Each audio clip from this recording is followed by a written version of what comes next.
one way or another. So I'm going to give you an example. How do you achieve mechanical retention on enamel? Which is not what we're talking about today, but let's talk about, an example. Well, you're going to etch it with phosphoric acid. Now you're going to etch it for 20 seconds or 15 seconds, whatever amount of time you find appropriate. I think that anywhere between 15 to 20 seconds is fine. You're going to etch it with phosphoric acid.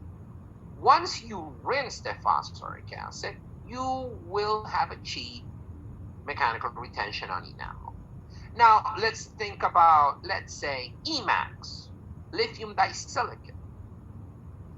I need to achieve mechanical retention. Can I use phosphoric acid? No, I cannot. Because phosphoric acid will not etch Emax. It's not strong enough. It doesn't work. You need to use a stronger acid. But you are going to etch it, the Emax, but you're going to use a different material. So your substrates, going back to that slide, your substrates is going to establish your method. So Emax, you need to etch it. For how long? You need to etch it, well, with what? With hydrofluoric acid. For how long? 20 seconds. And that is established by Ivoclar, which is the Emax manufacturer. 20 seconds. You're done. Done. So, can you use hydrofluoric acid on enamel? No, you cannot. No. Hydrofluoric acid should not be used on the tooth structure. Can you use phosphoric acid to etch Emax? No, you cannot, because it will not work. So now you have two products. The method changes based on the substrate. You have hydrofluoric acid that will work on Emax, and you have phosphoric acid that will work on enamel. What is it that you're trying to achieve? You're trying to achieve mechanical retention. That's it. So, different substrate, different method, same process though. Same process, mechanical retention. So the first question you have to ask yourself, instead of requesting a recipe, is how do I achieve mechanical retention to this surface? That is the first question. Nobody asked me that question. Never. People ask me, what's the recipe? And that's fine, I will provide it. But if you want to know the why, well, mechanical retention, that's your first thing.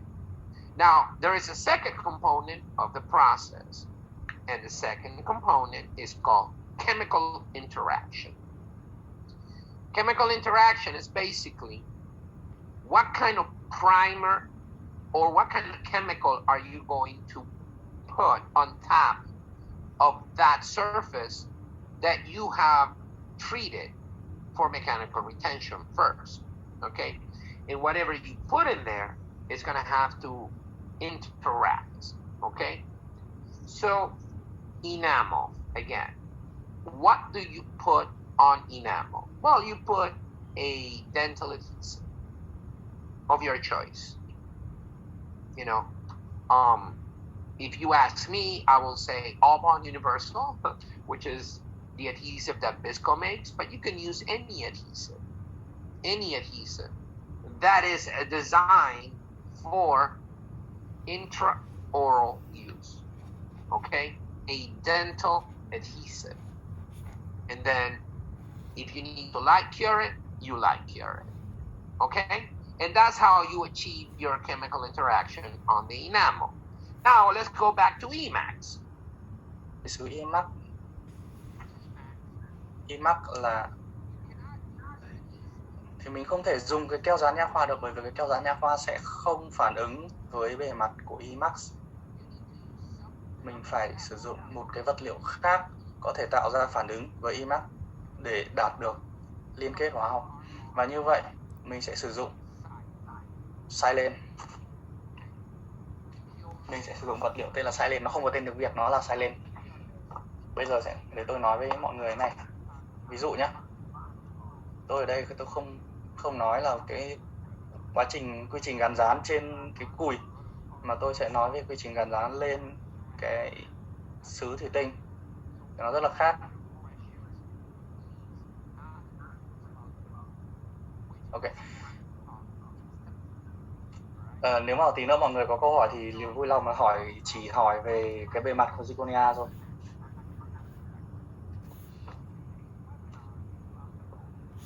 Okay. Clean. All right, so now that we understand mechanical retention and chemical interaction, we're going to move to substrates.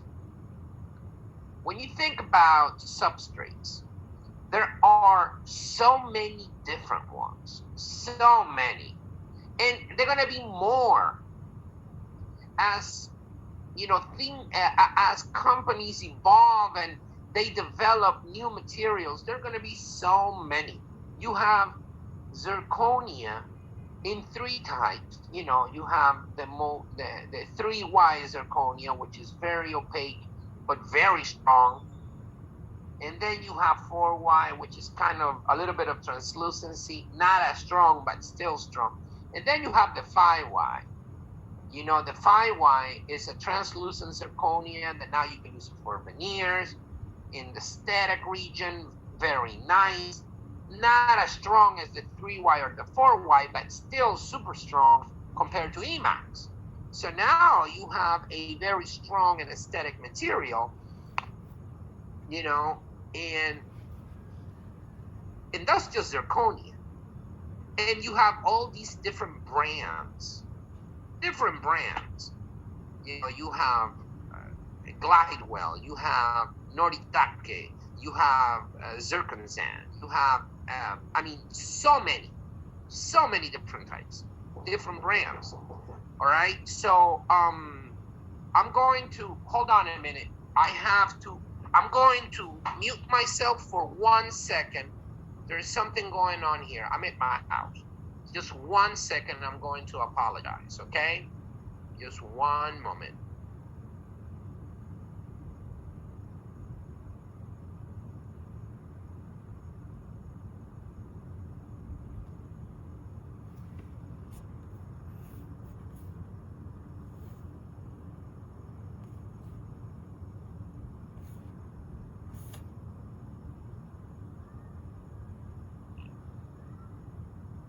Mọi người có nghe được không ạ?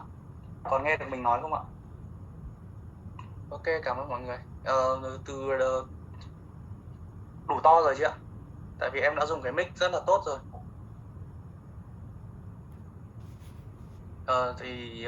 Trong vòng chắc là trong vòng 3 ngày tới thì nếu mà gửi lại record cho mọi người thì em sẽ biên tập lại cho nó tiếng nó tốt hơn. Ok. Bây giờ thì thầy đã quay lại.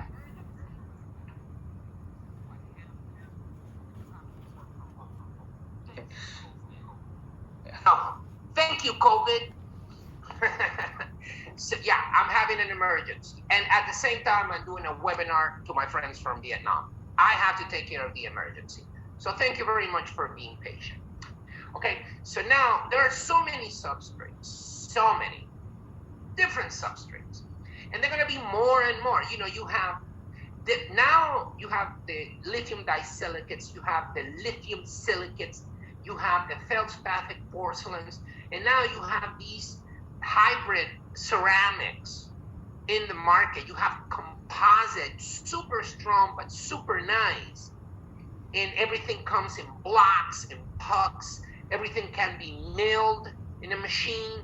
So there are so many options, and that's why bonding is so important, because the more options you have, the more you need to understand how to approach bonding in a very predictable way. Otherwise, the chances for failure are going to increase exponentially as we have more and more substrates. All right, so let's talk about zirconia, which is basically what we came here to talk about. All right, give a little intro on the process, which is very important, If you understand the process, you are going to understand this fairly easy. So, zirconia is a material that is, right now, is probably the most popular material, at least in the United States, okay? And for a long time, Emax was seen as a material that could be used in both in the